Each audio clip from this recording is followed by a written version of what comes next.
ಬರ್ಲ ಹುಡುಗಿ ಇವತ್ತು ಏನಂಬ ಡಿಸೈಡ್ ಮಾಡ್ಕೊಂಡೆ ಮನೆಗೆ ಹೋಗ್ತೀನಿ ಬರ್ಲಿ ಇದಕ್ಕೆ ನಾನು ಒಂದು ಸ್ವಲ್ಪ ಮುಂಕತ್ ಬಂದಿರ್ತೀನಿ ಮತ್ತು ಹಾಗೆ ಚೇಂಜ್ ಮಾಡೋಣ ಅಂತ ಹೇಳಿ ಈಗ ಸಿಗ್ತಾಯಿತ್ತು.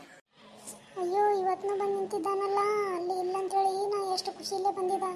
ನನಗಿನ್ನ ಮೊದಲು ಇಲ್ಲಿ ಬಂದು ನಿಂತಾನಲ್ಲಿ ಮುಂದೆ ನನಗೆ ಯಾಕೆ ಫಾಲೋನೇ ಮಾಡ್ಲತ್ತಾನೆ ಬಿಡಂಗೆ ಕಾಣಲಿವ ನನಗೆ.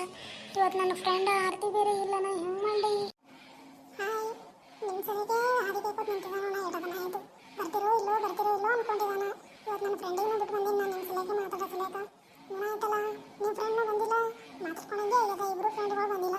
ನಾ ಇಬ್ಬರೇ ಮೀಟ್ ಆಗಿದ್ದು. ನಮ್ಮ ಮನಸ್ಸಿನಿಂದ ಏನದ ಏನಿಲ್ಲ ಎಲ್ಲ ಮಾತಾಡಕ್ಕೆ ಬರ್ತಾವೆ ನಾವು. ನೀವು ಏನಂಬದು ಹೇಳ್ರಿ ನನಗೆ, ನಾ ಇಷ್ಟನಾ ಇಲ್ಲ ಅಂತ ಹೇಳಿಬಿಡ್ರಿ. ನೀವೆಲ್ಲ ನನಗೆ ಚುಡಾಯಿಸ್ಲಕ್ಕೆ ಹೋಗ್ಬೇಡ್ರಿ. ನೀವು ಯಾರೋ ಎನ್ಸಿದ್ದೆ ನನಗಂತೂ ಗೊತ್ತಿಲ್ಲ. ನನ್ನ ಪಾಡಿಗೆ ನನಗೆ ಬಿಟ್ಟು ನಾನೇ ಪೋಲಿ ಅಂತೂ ಅಲ್ಲ, ನಾನು ಕಾಲೇಜ್ ಹೋಗ್ತೀನಿ, ನಾನು ಸೈನ್ಸ್ ಮಾಡೀನಿ, ಓದ್ಲೋಗ್ತೀನಿ. ನಾವೆಲ್ಲ ನಮ್ಮದು ತಾಯಿ ತಂದಿಗೂ ಎಲ್ಲ ಸರಿಯಾಗರ, ನನಗೂ ಆಸ್ತಿ ಅದ. ನಾನು ಪೋಲಿ ಪೋಖ್ರಿ ಏನು ಭೀ ಇಲ್ಲ. ನೀವು ಹಂಗೇನು ತಿಳ್ಕೊಕ್ ಹೋಗ್ಬೇಡ್ರಿ. ನೀವು ಹೇಗಾದರೂ ಇರಲಿ, ನನಗೇನು ಗೊತ್ತಿಲ್ಲ, ನನಗೆ ಬಿಟ್ಟು ಬಿಡ್ರಿ. ನನ್ನ ಪಾಡಿಗೆ ನಾವು ಹೋಗ್ತೀನಿ.